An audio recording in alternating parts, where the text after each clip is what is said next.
Welcome, soul visionaries and potential soul visionaries. I am your host, Sherrod Cohen, and you are now rocking with the Soul Vision Powercast. You know, that place where we keep it unfiltered and raw. We talk about anything from porn to politics. We'll even talk about that shit you might have heard or even saw.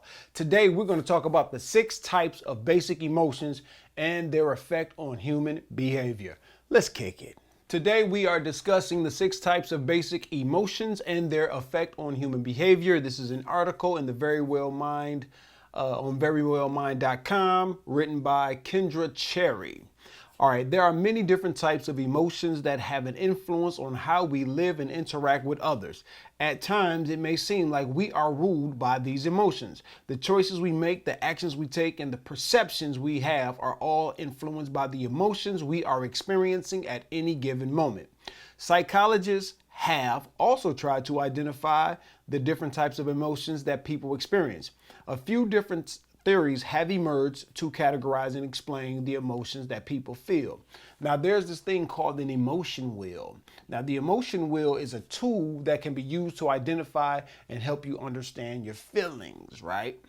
So, the reason why I am talking about emotion today is simply because everybody seems to be triggered about something. Everything triggers somebody. Every time you turn around, people are hypersensitive about shit.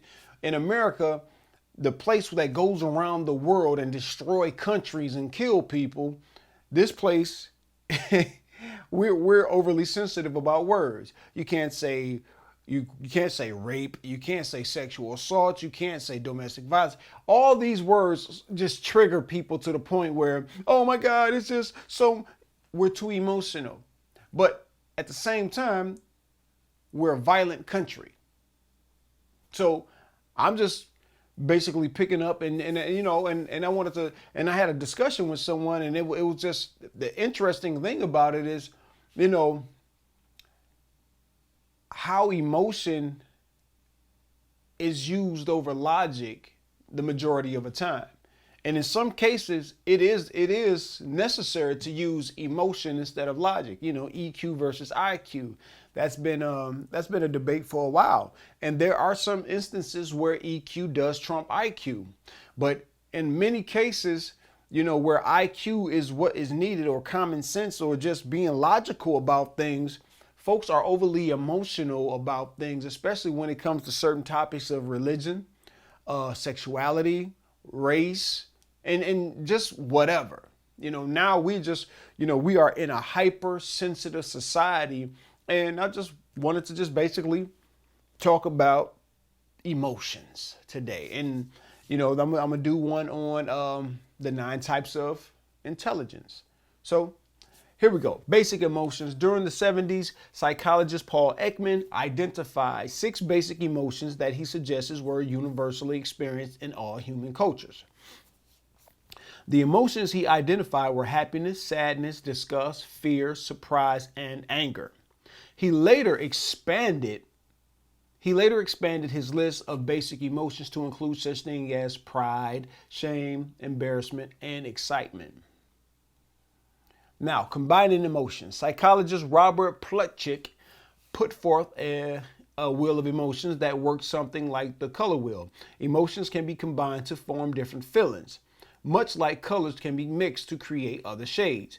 According to this theory, the more basic emotions act something like building blocks. More complex, sometimes mixed emotions are blendings of these more basic ones. For example, basic emotions such as joy and trust can be combined to create love.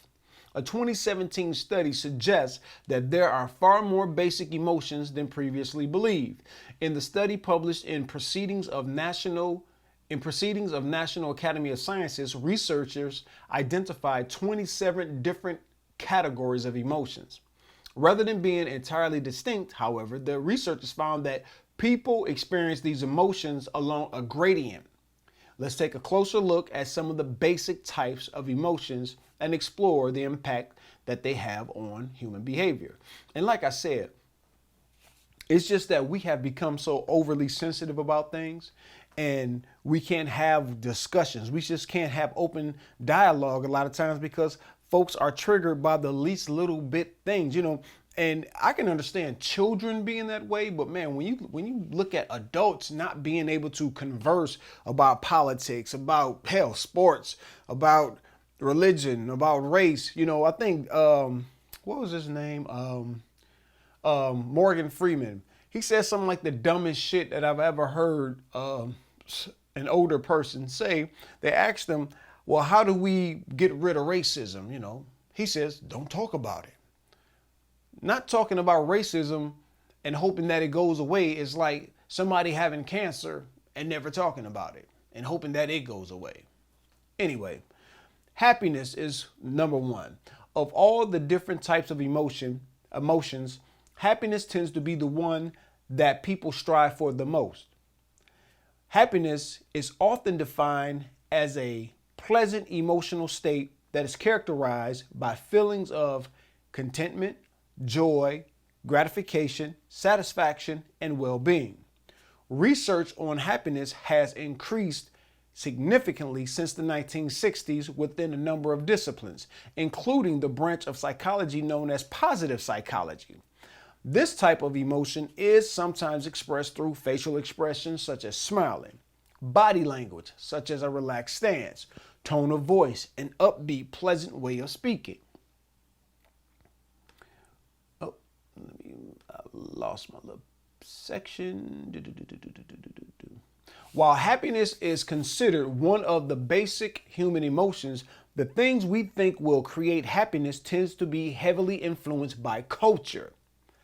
For example, pop culture influences tend to emphasize the attaining of certain things, such as buying a home or having a high-paying job, will result in happiness. And that's what everybody wants to talk about. Money, money, money, money, money, but they're not trying to heal themselves from within. They're not trying to find the happiness within. They're trying to find an external happiness. And what happens oftentimes with external happiness is even after you attain or obtain this American dream of money, you still have to deal with yourself in the late night hours by yourself when you're all alone and you have nothing but hurt on the inside. The realities of what actually contributes to happiness are often much more complex and more highly individualized. People have long believed that happiness and health were connected, and research has supported the idea that happiness can play a role in both physical and mental health. Happiness has been linked to a variety of outcomes, including increased longevity and increased marital satisfaction. Conversely, unhappiness has been linked to a variety of poor health outcomes. Stress, anxiety, depression, and loneliness, for example, have been linked to such things as lowered immunity, increased inflammation, and decreased life expectancy. Now, when you look at happiness, especially when you talk to some women, they believe happiness is something that a man's supposed to give you. It's a man's job to make you happy. And I would warn anybody, any man that's trying to deal with a woman that thinks like that I would tell him to steer clear of that individual. Your job is not to make anybody happy. You know what I'm saying? Your job is not to make anybody laugh or anything like that. Your job is to simply be who you are. Be your authentic self. Be happy in your own skin. You know what I'm saying? That person must come to you already happy with their lives, because to try to maintain your happiness and to make somebody else happy will drain you rapidly. Trust me. The next emotion we have is sadness. Sadness is another type of emotion often defined as a transient emotion state characterized by feelings of disappointment, grief, hopelessness, disinterest, and dampened mood. Like other emotions, sadness is something that all people experience from time to time. In some cases, people can experience prolonged and severe periods of sadness that can turn into depression. Sadness can be expressed in a number of ways, including crying, dampened mood, lethargy, quietness, withdrawal from others. The type and severity of sadness can vary depending upon the root cause, and how people cope with such feelings can also differ. Sadness can often lead people to engage in coping mechanisms such as avoiding other people. Now, and that's one thing, and with the high sensitivity that this culture and this society has now has experienced, you find that a lot, that you can't often talk to people because, hey, they withdraw from everything. It's like everything makes everybody sad. It's like our emotions are just all over the place right now. You see what I'm saying? They're self-medicating and ruminating on negative thoughts. Now, I don't know what ruminating means, so this is what we're going to do. We're going to look up ruminate and what the hell it means. Ruminating. When these thoughts turn into negative and brooding, it's known as rumination. Okay. So when your thoughts turn more negative and brooding, it's known as rumination. Okay. If you're like most people, you had the experience of obsessing over something stressful that happened in your day. It may have been something someone said that hit you in the gut. It may have been a situation where you wish you had the perfect comeback, or it may be a problem that replays itself in your mind over and over with no acceptable solution in sight. When these thoughts turn more negative and brooding, it's known as rumination. And I'm going to put this article in the description. This article discusses what rumination is and the negative effects it can have. It also covers some of the steps you could take to avoid rumination. So rumination involves repetitive, excessive thoughts that interfere with other types of thinking. This type of thinking often occurs with conditions such as generalized anxiety disorder and obsessive compulsive disorder. But it is also common for people without a diagnosable disorder to engage in this type of thinking from time to time. Let's jump back over to, our emotions though. But rumination, I'm gonna have that article in the description. So if y'all want to go ahead and educate yourself more on this, then that's what we're gonna do. All right. Fear. Fear is a powerful emotion that can also play an important role in survival. When you face some sort of danger and experience fear, you go through what is known as the fight or flight response. Now, the fight or flight response, let me see if they can give me something quick on that real quick, something real quick and definitive. The fight or flight response, also known as the acute stress response, refers to the physiological reaction that occurs when in the presence of something mentally or physically terrifying. This response is triggered by the release of hormones that prepare your body to either stay and deal with a threat or run to safety. And a lot of times when you see people being cornered by the police, you automatically see that fear, that fight or flight response. But a lot of times, you'll see them run away. Everybody always in their mind, oh, well, why'd they run away? Why'd they run? Fear is a big thing. And then as soon as they catch this individual, and even if just say the person is just stuck in place and he can't run because he's just in so much fear, he's just standing there. Like I was watching a young man that was killed, the teacher that was killed not too long ago. You could see that this dude was terrified, right? And automatically when fear strikes, your body becomes rigid. So now all of a sudden, these cops are yelling, stop resisting arrest. But when you are full of fear and your body tenses up, man, and you ain't never been in that situation before, that's funny how a cop can say, I was scared, so I shot and killed everybody. But a person cannot be scared because you got a bunch of cops around you with guns on you and you're supposed to act normal. You see what I'm saying? But that's a story for another time. Now, your muscles become tense, your heart rate and respiration increase, and your mind becomes more alert, priming your body to either run from the danger or stand and fight. This response helps ensure that you are prepared to effectively deal with threats in your environment. Expressions of this type of emotion can include facial expressions, such as widening up the eyes, pulling back of the chin, body language, attempts to hide or flee from the threat, physiological reactions such as rapid breathing and heartbeat, Of course, not everyone experiences fear in the same way. Some people may be more sensitive to fear, and certain situations or objects may be more likely to trigger this emotion. Fear is the emotional response to an immediate threat. We can also develop a similar reaction to anticipated threats or even our thoughts about potential danger. And this is what we generally think of as anxiety. Social anxiety, for example, involves an anticipated fear of social situations. Some people, on the other hand, actually seek out fear-provoking situations. Extreme sports and other thrills can be fear-inducing, but some people seem to thrive and enjoy such feelings. Repeated exposure to a fear object or situation can lead to familiarity and acclimation, which can reduce feelings of fear and anxiety. It's like training, martial arts training. Let's say martial arts training. Martial arts training teaches you to relax during that moment of a confrontation.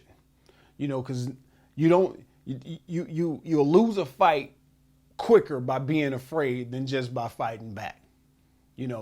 And once you tense up, you just lose all train of thought. Your muscles, you can't punch, you can't do anything. But that's why you remain loose. That's why when you see boxers, a lot of boxers are very fluid.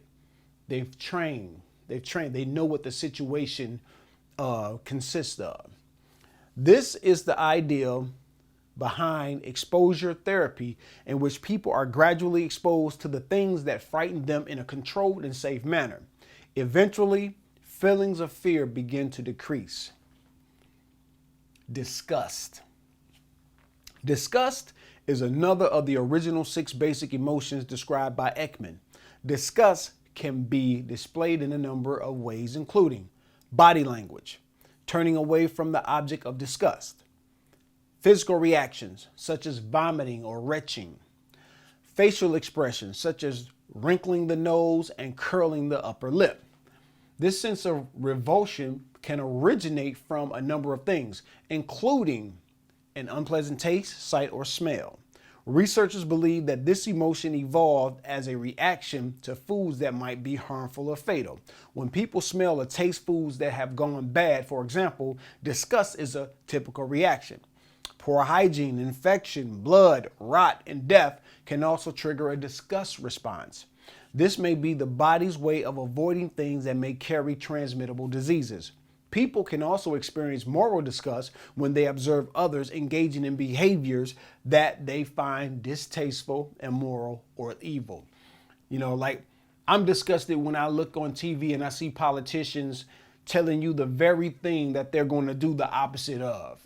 You know what I'm saying? Instead of helping the American people, instead of helping out the homeless, instead of helping out those that don't have it, they take the money and shoot it right up to those that don't need the money. You know what I mean? So that I have a total disgust of our political system.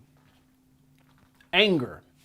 Anger can be a particularly powerful emotion characterized by feelings of hostility, agitation, frustration, and antagonism towards others. Like fear, anger can play a part in your body's fight or flight response. When a threat generates feelings of anger, you may be inclined to fend off the danger and protect yourself. Anger is also often displayed through facial expressions, such as frowning or glaring; body language, such as taking a strong stance or turning away; tone of voice, such as speaking gruffly or yelling; physiological responses, such as sweating or turning red; aggressive behavior, such as hitting, kicking, or throwing objects. While anger is often thought of as a negative emotion, it can sometimes be a good thing. It can be constructive in helping clarify your needs in a relationship, and it can also motivate you to take action and find solutions to things that are bothering you. And you have all these emotions, but see, the thing is, it's not bad to display any of them. It's just what you do with them. You must be in control of your emotions. You can't let your emotions control you. So if you get angry and you have a baseball bat right here and somebody's talking crap, that's all they're doing is talking, but they pissed you off. It's okay to get angry. and walk away. What's not cool if you take the baseball bat and assault him with or her with the bat. You feel me? You know, that way now the bat have become, instead of a baseball bat, it is now an assault bat. You know what I mean? You just use it to assault someone. All right. Now, anger can become a problem, however, when it is excessive or expressed in ways that are unhealthy, dangerous, or harmful to others. Uncontrolled anger can quickly turn into aggression, abuse, or violence. This type of emotion can have both mental and physical consequences. Unchecked anger can make it difficult to make rational decisions and can even have an impact on your physical health. Anger has been linked to coronary heart diseases and diabetes. It has also been linked to behaviors that pose health threats such as aggressive driving, alcohol consumption, and smoking. So, this says surprise. Well, let me go back to anger. And see, let's talk about road rage. Man, I'm at any part of the day on the freeway, especially in Detroit, you can look to the left or the right or whatever as you're driving through Michigan on one of these highways. You're going to find somebody that is experiencing road rage. You know, so those are the individuals that get pissed because, hey, they may have been cut off, or something even dumber than that is, oh man, this person is not driving fast enough. So they get mad, they tailgate, or they even bump cars or whatever. So uncontrolled anger is horrible. Anger itself is not a bad thing. Like I said, because you can get mad at something and anger can make you, you can transmute that energy from anger into something constructive by just going out, you know, chopping wood or, you know, putting things together. You can burn off that energy. It can help you. You know, you can go lift weights. You can do anything. People, a lot of times when you're lifting weights, you kind of, try to foster up that energy from anger, get mad at the weights and yell and things like that to get up heavier weight. So controlled anger is not like uncontrolled anger, in which you go out and do something and just become destructive. You feel me? So now we have surprise. Surprise is another one of the 6 basic types of human emotions, originally described by Ekman. Surprise is usually quite brief and is characterized by a physiological startle response following something unexpected. This type of emotion can be positive, negative, or neutral. An unpleasant surprise, for example, might involve someone jumping out from behind a tree or scaring you as you walk to your car at night.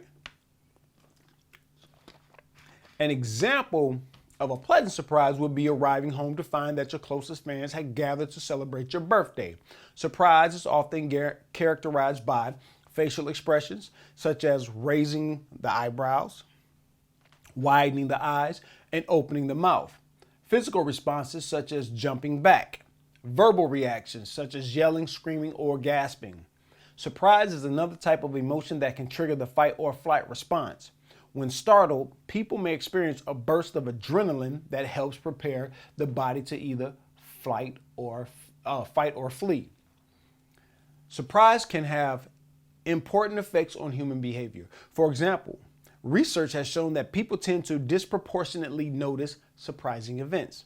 This is why surprising and unusual events in the news tend to stand out in the memory more than others.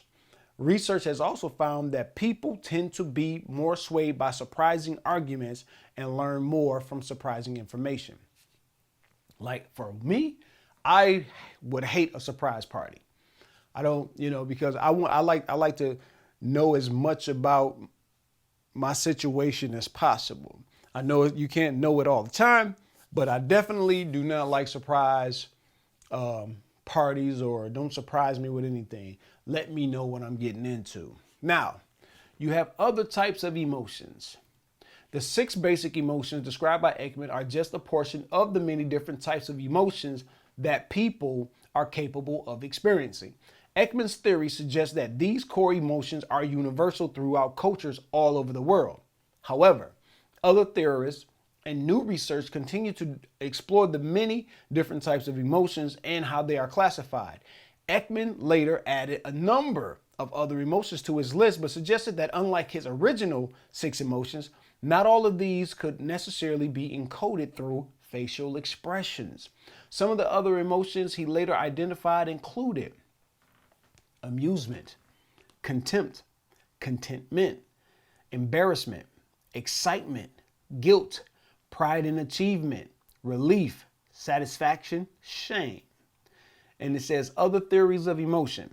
As with many concepts in psychology, not all theorists agree on how to classify emotions or what the basic emotions actually are. While Ekman's theory is one of the best known, other theorists have proposed their own ideas about what emotions make up the core of the human experience.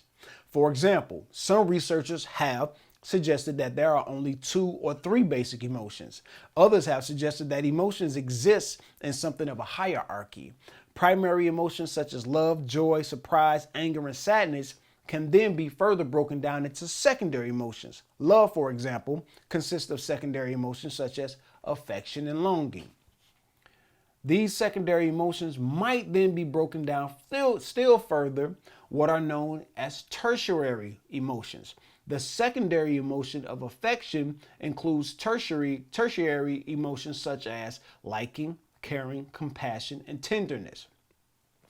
A more recent study suggests that there are at least 27 distinct emotions, all of which are highly interconnected. After analyzing the responses of more than 800 men to more than 2,000 video clips, researchers created an interactive map to demonstrate how these emotions are related to one another. We found that 27 distinct emotions, not 6, were necessary to account for the way hundreds of people reliably reported feeling in response to each video, explained the senior researcher, Dr. Keltner, faculty director at the Greater Good Science Center. In other words, emotions are not states that occur in isolation. Instead, the study suggests that there are gradients of emotion and that these different feelings are deeply interrelated. Alan Cowan, the study's lead author and doctoral student in neuroscience at UC Berkeley, suggests that better clarifying the nature of our emotions can play an important role in helping scientists, psychologists, and physicians learn more about how emotions underlie brain activity, behavior, and mood. By building a better understanding of these states, he hopes that researchers can develop improved treatments for psychiatric conditions. Now, there's a great book by Daniel Goleman, I believe his name is, on intelligence, emotional intelligence, EQ. Great book. I'm going to link that also down. I'm going to put a note, give myself a note to link Daniel Goleman's book down in the description. EQ, emotional intelligence. And I think that is a really good read for folks that really love to understand the psyche of individuals, But my reasoning for actually tackling emotions is that I've just noticed that folks are easily triggered by everything out here. Every time you turn around, you can't say this word, don't do this, don't act this. It's like you're walking on eggshells around everybody, or you have to walk on eggshells because you don't know who's going to be triggered. And, with the way some of these women are out here, calling the police just for minor things. Man, it's like, wow, what they call them, Karens. These women are out here just insulting people, and jumping up in folks' faces and this and that and the other. And it's like, man, nobody out here is actually, it seems like nobody's sitting back and just looking at how the world has been turned the fuck upside down. It's like we're living in some type of bizarro world, some alternate reality, After COVID, we already had a fucked up society in America, but after COVID and the lockdowns, it has gotten tremendously worse. So